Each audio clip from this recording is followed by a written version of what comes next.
Advocate Noorbina Rasheed അവർ നല്ല എന്താ പറയുക ലീഡർഷിപ്പ് ക്വാളിറ്റിയുള്ള കാര്യവിവരമുള്ള ഒരു അഭിഭാഷക കൂടിയാണ്.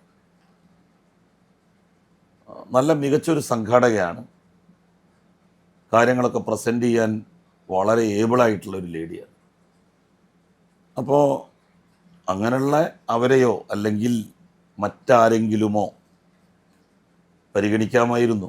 അതിന് പകരം ലീഗ് നേതൃത്വം പരിഗണിച്ചത് ലീഗിന് ചില സന്ദർഭങ്ങളിൽ തലവേദന വരെ ഉണ്ടാക്കി എന്ന് ലീഗ് നേതൃത്വം കരുതുന്ന ആളുകളെയാണ്.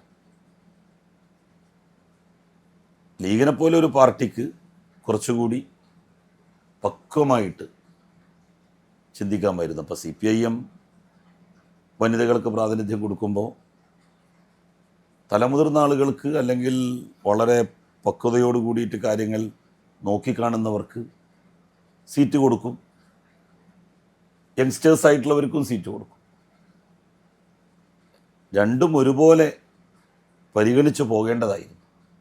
അതുകൊണ്ടാണ് ഇന്ന് ഇങ്ങനെ ഒരു പ്രശ്നം തന്നെ ഉണ്ടായത്. ലീഗിനെ സംബന്ധിച്ചിടത്തോളം ഈ തെരഞ്ഞെടുപ്പിൻ്റെ മുഖത്ത് വെച്ച് അങ്ങനെ ഒരു രാജി ഉണ്ടാകുന്നു എന്ന് പറയുന്നത്